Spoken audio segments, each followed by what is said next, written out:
Good day po, Idol Miriam Reyes. Ito po yung order nyo sa Lazada store natin. Yan, shoutout po sa inyo from Fermata. Ito po yung order number.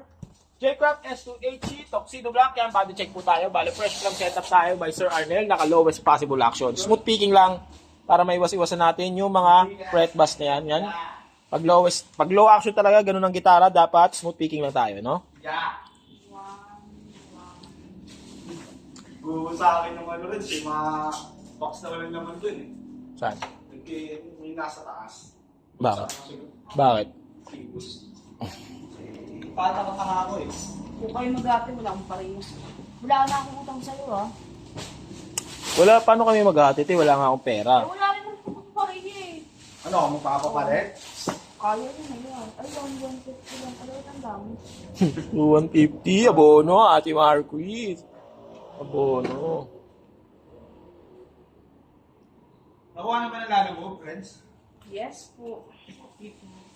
Yan, check natin, no? Bale, saksak natin yung sa amin. Baka nga tayo. Ito yung setup, friends. Mag-i-stay kayo dito? Hindi. Hanggang matapos na yung setup namin. Pero kung mag-OT kami, ilan niya ba yan?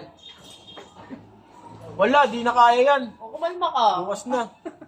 Ito, nagbibideo ako, nakakausap ako. Sorry po. Bale, check. Eh? Open string muna. Okay lang, bukas na. Ito bago pasok bukas. Bukas na. Nice. Ano ba yan? Ito, bago pasok. HSS. Circuit.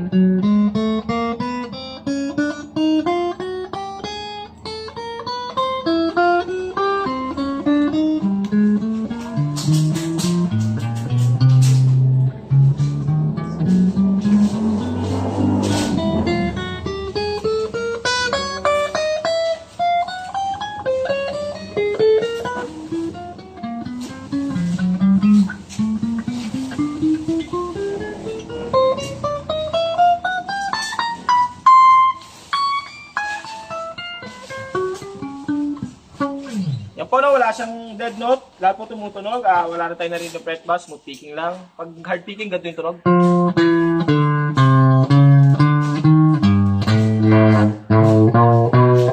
Yan o, may mga konting sabit-sabit pag hard picking tayo. Smooth picking lang tayo. Test natin yung pickup niya, neck pickup. Yan, neck pickup yan. Volume niya. Tone niya. Neck tsaka mid pickup. Volume niya. Yung tone niya. Mid pickup lang. Volume. Tone. Mid tsaka yung humbucker natin. Volume niya. Volume. Tone. Humbucker lang. Bridge pickup. Volume, tone. Gumagana po sa electronics natin, no? Konting sound demo tayo.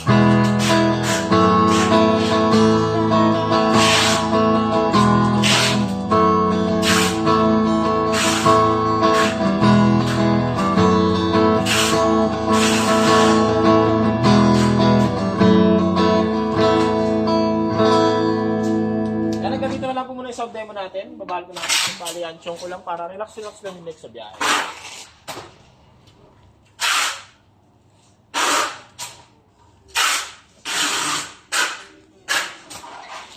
Kukunin na ba ni Joshua, te? Ha? Sino ba kukuha? Sige. Ha? Parang sige. Parang magpapalit. Wala.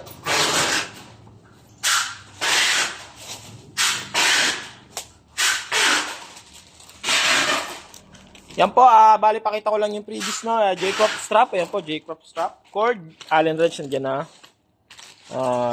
Peak, Fermata sticker. Yan po. Pati yung trem bar natin, nilagay natin dyan.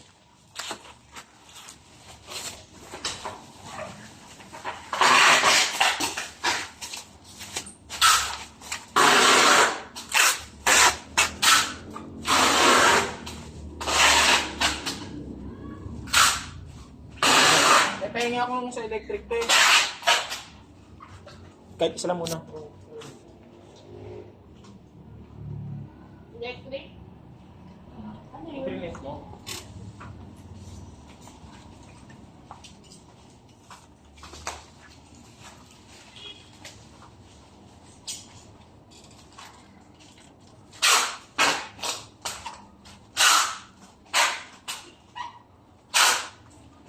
Sir, baka na sila sa akin, sir.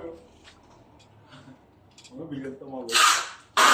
Paliwanag ko lang po yung sa truss rod natin. No? Sa biyahe kasi maaaring lumiyad ang ating neck or katagalan ng paggamit. Pag lumiyad yan, magiging ganito yan. Kakaroon yan ng malalang fret bus dito sa open string. Hanggang 6 to 7 fret yan. Okay, dead note. Ang gagawin natin, pipihitan natin yung truss rod natin. Nandito po yung truss rod, no? Sa electric natin. Gagamit yung Allen wrench kasama sa previous yan. No? Pipihitin natin pakaliwa, no? Counterclockwise. Tapos konti-konti lang, konting pihit lang. Then try natin. Ulit-ulitin lang natin yun hanggang makuha natin tong relief na to. Ayan. Almost straight, very slight concave. Dapat na ganito lang ang ating neck.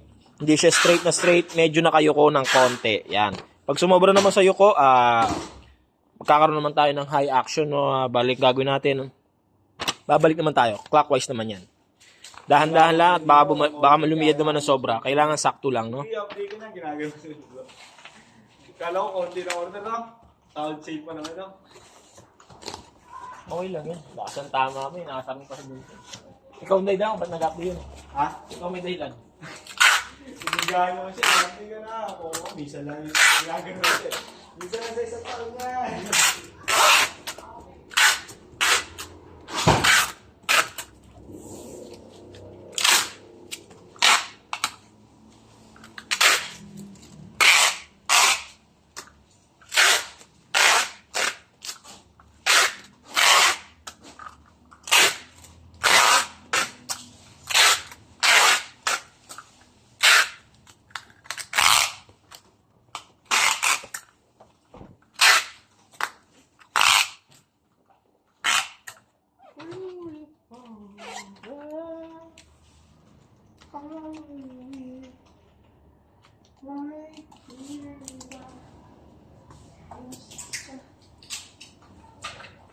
Yan pala kasi na ito ilalim sa kaibabaw. Hanggang dito na lang po muna yung video natin. Maraming salamat po sa pag-order. So ulitin po. Oo, ayun si Boss Unso. Uy! Hindi na.